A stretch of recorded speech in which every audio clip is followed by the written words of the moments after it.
Good day! This is our fourth day in Hanoi, Vietnam. Pinili naming magbike in spite of mainit na panahon. Though we were given option naman to be still in the bus or to ride a bike going to Temple of Literature. Marami kaming dinaan ng iba-ibang temple kasama ng aming tour guide. Puro lakad lang yon pero hindi ko na nagawang mag-video or take ng pics sa loob. Yan. At dahil napagod kami, ayan na nga, nagpunta na kami sa aming place kung saan kami nakabook na mag-take ng our lunch. Kasama yan sa package. Ang sasarap ng food dyan, as in, eat all you can. Sawa ka sa food. Ayun. After lunch, dumiretso na kami sa aming sumunod na destination, sa Trang An Ninh Binh.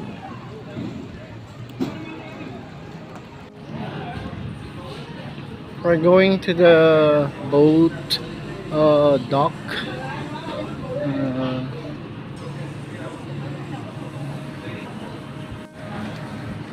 Hello May, hello MJ.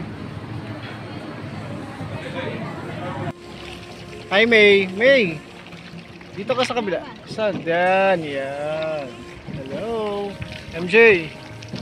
MJ. Hello. Ayan, nag-start na kami ng aming cave exploration. Meron dyan total of 9 caves. Hindi ko na nga lang nabilang kung ilan yung napasok namin na caves.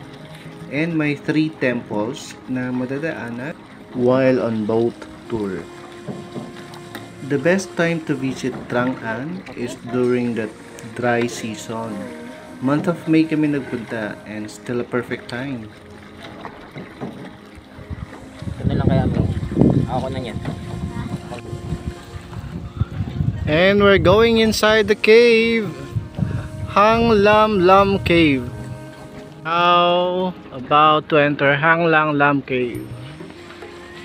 Here we are.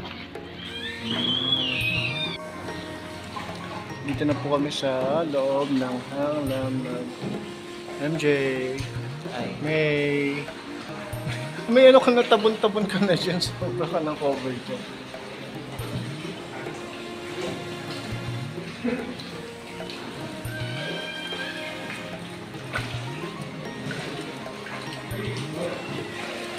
Sobrang abot ka na, oh. See, abot ka na talaga yung talactite niya. This is what you call talactite. Talactite, di ba?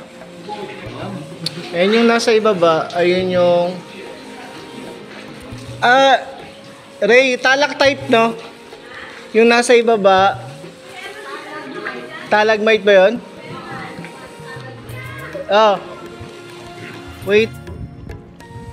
Trang An is a Vietnam heritage site known for its stunning landscape underlain by limestone.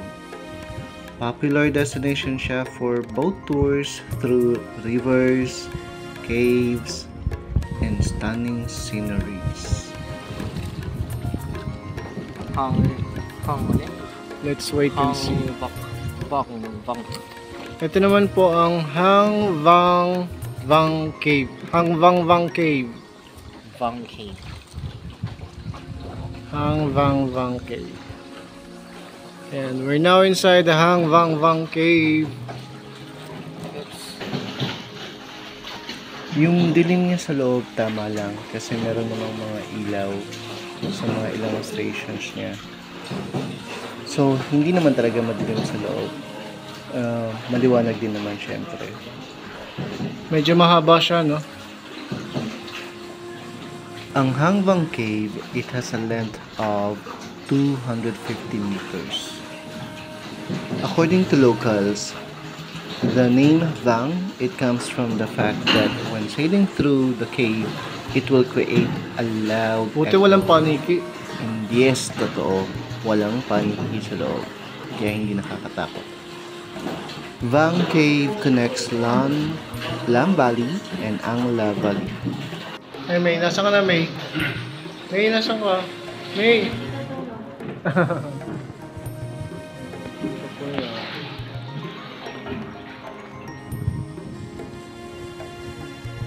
Ems, ulo ah.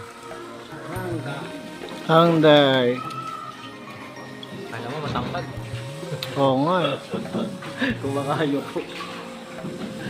Ito na yung last cave na pinasok namin, Hangday Cave. 2 separate boats nga pala yung sinakyan namin kasi hindi kami pwede magkasya sa isang bangka, syempre. Kaya ginawa namin dalawang hiwalay na boat. Oh, scary naman dyan. Ayo, ito malamig dito. Siya. Kakasabi mo lang, May. Lumamig dito ng konti. Hangday Cave is also known as Hangmyua Cave. Pero masarap talaga kung yung malamig talaga, yung parang maginaw na ang Fresh from ulan. pakiramdam, hindi yung parang nasa itaas ka. Yun sana yung dito no. Ay, may sapa. Oo, yung sa may sapa. Ay, may sapa. Let's go back to that. Sa Sapa, probinsya pa no.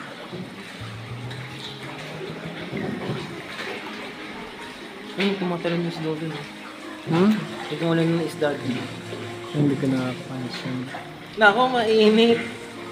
O, Ems, ikaw naman magbayang, Ems. Ako naman Mamaya, At dito na nga nagtatapos ang aming cave explorations.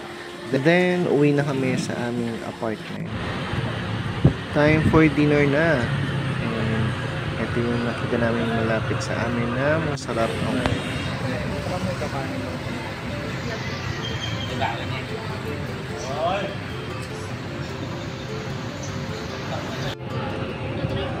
anong in-order mo, MJ? Ha? This is my best egg coffee sa Vietnam.